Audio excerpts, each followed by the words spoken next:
Welcome to Fantastic Tones for Human Bones. In this podcast, Mark Pascucci-Clifford and myself, Robert Woods-Ledoux, discuss music that we find inspiring, and we hold interviews with musicians discussing their work and practice. In this episode, we talk with pianist Liana Pailodze Harron. We talk about her growing up in the Republic of Georgia, her extensive time at the University of Miami, her recent works, including her first full-length album release, Lightyear. You can find all of Liana's music on her website at www.lianapailodze.com. You can support the podcast by subscribing to us on Patreon. Follow us on Twitter at tones_4. Follow us on Instagram at Ft4HB. We greatly appreciate any and all support. Thank you. Fantastic Tones for Human Bones. Welcome to Fantastic Tones for Human Bones. My name is Robert Woods-Ledoux. My co-host Mark Pascucci-Clifford is here, and we're talking today with Liana Pailodze Harron. Hello. Thank you so much for having me, guys. Thank you. Thank you for being here. Sorry you have to be up at 6 a.m. for this. Oh, it's all It good. is okay. I'm up at 6 a.m. all the time. Is that by choice or Not for parenting reasons? for parenting reasons. Yeah, I know how that goes. Well up by 6 a.m. I'm personally trying to adjust my sleep schedule, so this is good. I'm trying to be up at like 6 every day, regardless. So, and that just happened like this last week, so this is working out well for me. Yeah. All right. Voluntarily. That's your choice. Yeah. Okay. Yeah, it's the first time in my life that I've tried to do anything like that, but it's good for me. I think I'm happy.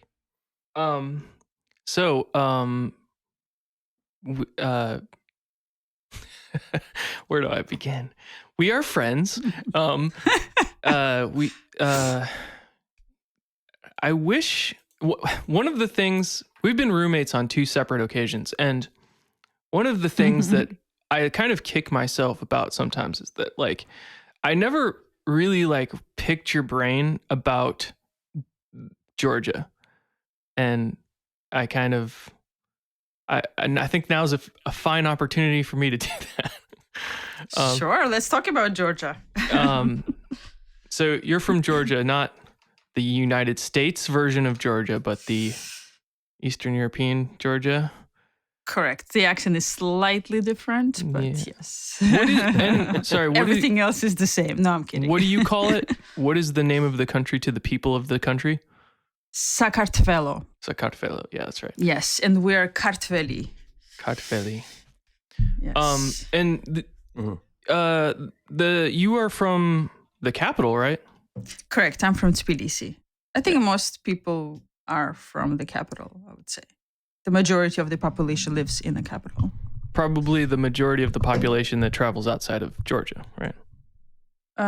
Correct. I mean, the main population is under 5 million and about 3.5 live in the city. So. Okay, gotcha. Wow, that's actually, it's huge. So, growing up there, what is the music culture like there, and what kind of music culture did you grow up around with? Gosh, I think that it's impossible to separate music from Georgian culture. It's so ingrained. It's in our blood. Just to put it simply, and I can go further after that, there are no gatherings, any form of informal gatherings without singing in multiple voices and playing whatever instrument you play. And that's just expected in every household you go to visit. That's just what happens. Oh, wow. You go visit, and by the way, you never wait for an invitation. People just come and go randomly, and you always expect visitors at any time, even now in pandemic, which is still a bit terrifying. But yes, people come visit you, and you share whatever food you have at home, and it always turns into some sort of party, and it's called supra, which means a table full of food, different dishes, and people end up drinking homemade wine and sing in multiple voices. So But the culture itself of the music goes way further into third, fourth century, or maybe even beyond that. And the typical Georgian music would be polyphonic up to 7 voices with Middle Eastern modes. Hmm.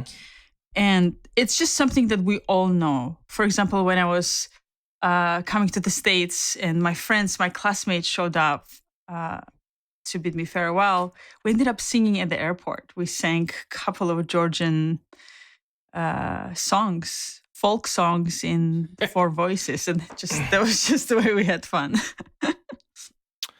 That's amazing. And you said medieval modes? Middle Eastern modes. So like Phrygian, Middle Eastern Phrygian, modes. Mixolydian, and all those. There's a few alternate tunings involved, I believe, with some of the instruments. Are there not? Absolutely. And it depends on what region they come from. They can be tuned differently. Mm.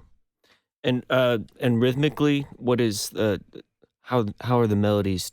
Are they more straightforward, like 4/4 kind of thing, or is it much more complex than that? I'm just curious. The most common would be 5/8.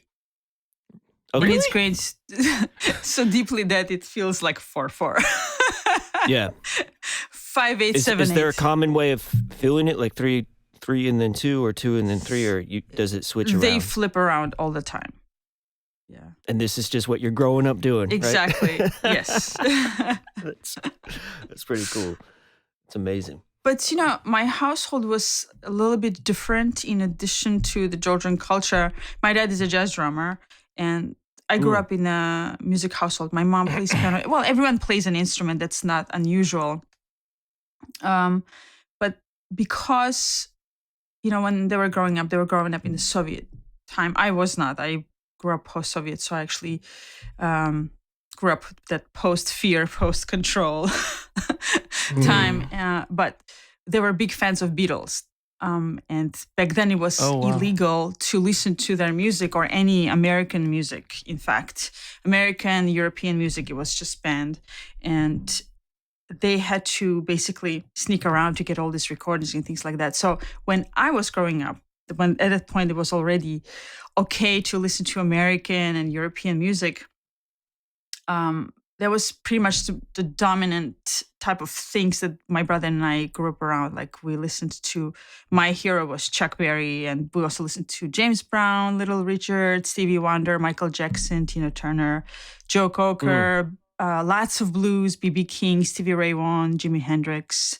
And so there was a mishmash where culturally we're surrounded by Georgian music, but then at home was just a big burst of blues, rock and roll, and rock and jazz and everything. Right on. Wow. Yeah. Yeah. I mean, yeah, you just named like everything that my dad would be. Well, and my mom as well too, but my dad especially, he was like is blues guitarist. So like Stevie Ray and Hendrix were huge coming up. And then, but I didn't grow up with like a 5/8 folk song, that kind of mishmash. I'm really curious about. Well, I guess will you just keep them sort of separate? Like this is what rock and roll is. This is boogie, blues, all that, and then this is Georgian music. This is what we sing when we gather. Not really. It was all kind of a mishmash. I mean, it's impossible to keep things separate, right? It's tough to tell what you're influenced by when you're surrounded by all of that all the time. Yeah. So when the guests come over, it can start out with, I don't know, with Beatles songs on the guitar, my dad playing Giant Steps to end I'm so drunk that then now they're singing polyphonic songs in Georgian. That sounds so amazing. Yeah. Oh, I want to go to that party. That sounds Come visit incredible. Anytime. I promise you that will happen. In any household, not just ours. I promise you. Yeah, that sounds fantastic. When did so you haven't yet mentioned anything more of like a classical piano or any when did any formal training in that sense start? Was that when you were still pretty young, or? I guess it's not by chance I have not mentioned classical yet. I Always. Bob understands. I don't even remember not wanting to be a musician.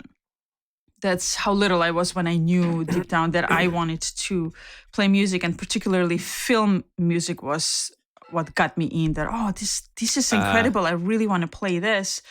But the only form of high education music you could receive, at least back then in Georgia, was classical music, and it's at extremely high level. We have a centralized music school. It's considered as a boarding school as well. It's really tough to get into, but once you get into it, it's from 1st through 11th grade. Oh, dang. Specialized school from which you walk away a professional musician. And you had to live there. Oh, you my had to live goodness. at the boarding school? I didn't, because it was in the capital, so I would just walk to school. But they did have upstairs dorms for kids that didn't live in the capital. Right on. Yeah. You said 1st to 11th grade? Yes. So you go when you're 6 years old, and then you go through, I guess, high school level here. And it's all centralized around music classes. So all the academic classes are kind of fit into the schedule of, like, you would have harmony, solfege, and you would have your instrument lessons. So if you're a pianist, you would have it twice a week, 3-hour lessons each, and everything builds around that. And the way they did it was so smart. We didn't have classes in the morning. We had classes in the afternoon, so that your lesson was the first thing you had in the morning times. That's so hardcore. It was, but again, that's how I started the classical, because I wanted to get an education in music. But in my mind was always just to get an education, but eventually to create something of my own, to create my own voice, my own style, and not particularly be stuck in one genre. But that was the only choice I had for an education. So that's where the classical music really started for me. I imagine that coming up in a system like that, you must have some bonds with some friends that are just super tight, right? Like you're going 1st through 11th grade, because even just high school, I have like extremely close friends just from high school. But something like that, are you still in touch with a lot of those people that came up, and are they all doing their thing musically as well? It's a great question. Sounds really cool. Yes, I'm very fortunate to have not a lot, but I would say at least 5 people that I've known since my 1st grade, and they're my best friends. One of them actually happens to be living here in Brooklyn. Can you believe it? Like, it was unintentional, but she ended up here. I can definitely believe it, because it's like, because it's Brooklyn. Yeah. Well, yeah, I mean, yes. And that kind of, Yeah, but if we're not friends, we know of each other. So let's say if there is any musician coming out of Georgia, they definitely went through that school, no question, for sure. So we know, either we know each other or we know of each other. So it's all a very connected community. Right on. Because the other cities in Georgia are like, you have to go through the mountains to get to them, right? From Tbilisi? Yes, because the capital itself is in a valley. It's between the mountains. Pretty much, you have to, in order to get out of it, you do need to go through the mountains, yes. Gotcha. It's only because the city itself is between the mountains. And so I'm just want to ask, like, just because I'm curious about like the Georgia folk music, there must be like a range of different like genres or like regional, perhaps even religious musics that people know about, right? Oh, absolutely. There, you can tell by the way it sounds and the way the voices are used. You can tell what region they're from. There's a region that uses Krimanchuli that is very similar to, what does you call it? The Alpec songs here. I mean, the Swedish. Leoi. What do you call that? Yodeling. Yodeling, yes. It's very similar to yodeling, but imagine yodeling, but in 7 voices. That's that's Krimanchuli. This sounds amazing. Yeah. We should look some up, and maybe you can incorporate if you like. But there are different regions, and you can tell, like, from Svaneti, that's the region is a very popular for tourists now, because the first settlement was in 10 BC. And not much has changed, actually. When you go visit, they still live in their stone-built towers and no electricity. And wow, they have very much their own culture. Like Tusheti is one of the most remote places in Georgia where even not many Georgians have visited, because it's incredibly dangerous to get up there, just the road itself. And they're so remote. They speak their own language. I do not understand it, but the Georgian language is born out of those dialects. So we have different dialects, different styles of music, depends what region you go to, and different types of food too. So you could tell by the dish or by the song or by the language what region it's from. Right on. And I spent a summer in rural China, like traveling around and doing a residency out there with my wife, and a lot of what you're talking about is bringing memories of that to mind, especially with just the communal aspect. You know, it's like open courtyard style houses, and people just show up, and everyone's always welcome. And like, even to the point where we were staying at an Airbnb and people would just kind of wander in and out of our house, and which was a shock to us, you know. Like when we were traveling around, this was outside of the residency and all that. But so would you say that culturally is the same all around Georgia? Because you were talking about in the capital. And it's even more outside of the country, outside of the city, for sure. For example, our common friend Vas visited Georgia not so long ago, and he was telling me how really he visited. He tried to visit this museum in Kakheti, and it was closed. But after speaking to a few people, he kind of found the owners, and the owners ended up opening the museum for him, gave him a private tour, then invited them over to their home and fed them, and then sent them home with gifts and wine and whatever. I will Dope. say that it was even a little bit hard to be productive because everyone was, you know what I mean? Everyone's so generous, and you feel obliged to like just hang out and get to know everyone. So I feel like the residency was more about the experience of being out there and living that lifestyle, as opposed to like, you know, hunkering down and getting a bunch of stuff written and all that. You know, it's just about living, and it was beautiful. So that sounds I understand you. Very cool. I learned what the true meaning of productivity means is when I came to the States. Because the sense of you have to work, and then you work after you work, and then when you're done, you have to work a little bit more, and then you have to work and what's sleep anyway. Yeah. It's about making the work fun, you know?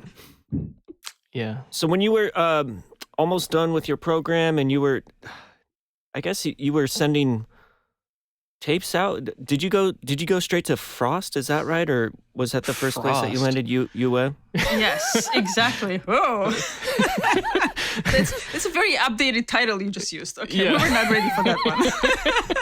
It's true. But I actually got into Frost. Is that not No, right? it's just I'm like sorry. it's No, it's correct. It is correct. When we were first there, it wasn't called Frost. Okay. It was just UM. When did that change? I mean, I think it was the year after we graduated undergrad. Yes, for sure. Yeah. It was beginning of my grad. So that's when the Frost family donated a ton of money. But yes, I actually got into UM when I was in my 9th grade at school. Mm-hmm. My cousin at that time was studying in medical school there, and he just walked over and gave them the VHS tape of one of my recitals, and they definitely got interested. But then we decided, why don't I finish the school first? And also would give me a chance to learn English, because at that point I did not speak any.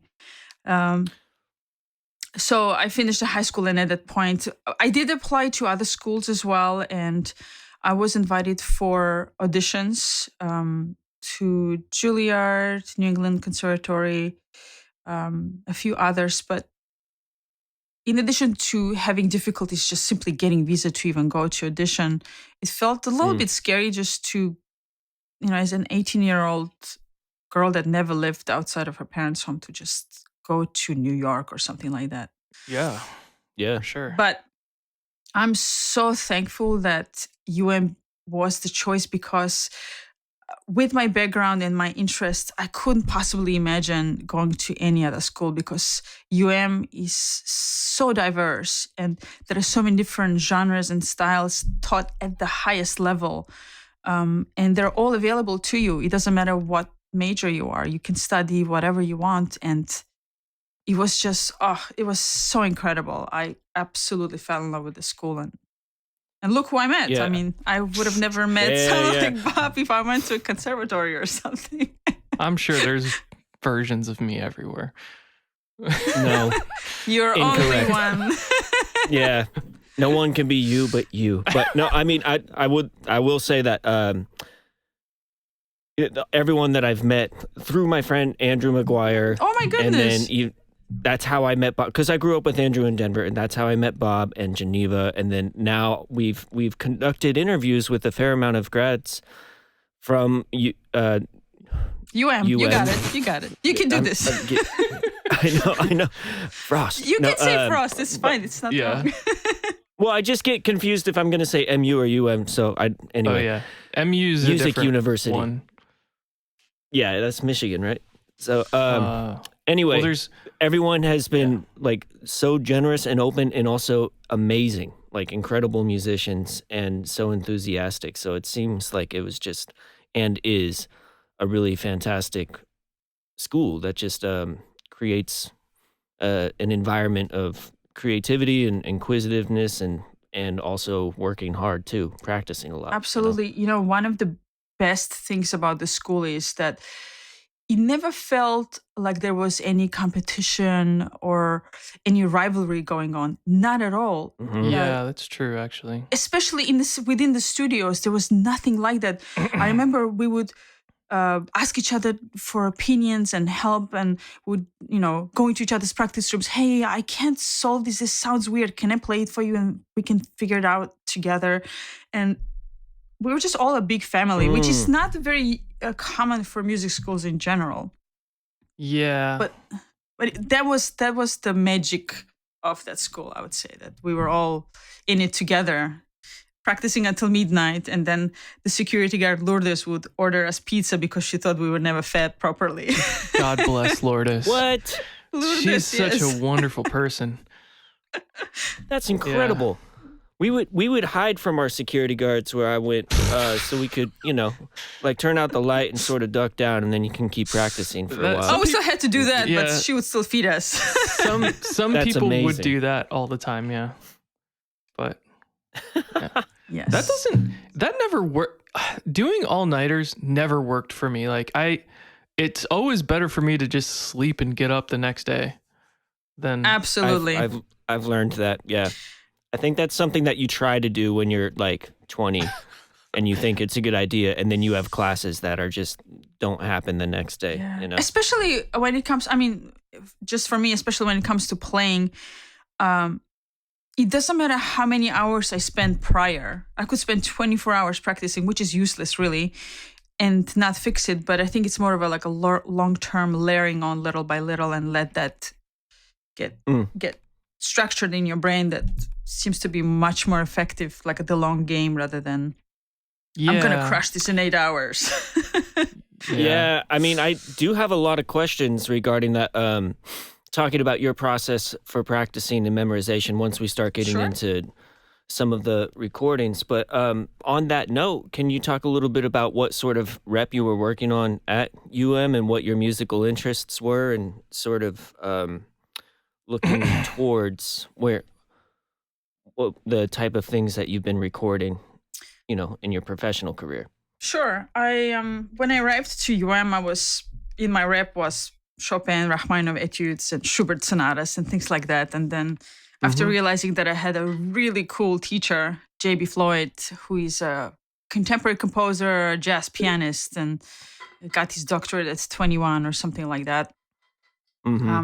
The lessons became so interesting because he would bring in the scores and show me composers and musicians that I've never heard of before. Terry Riley, John Adams, and Carl Vine, and all of that. And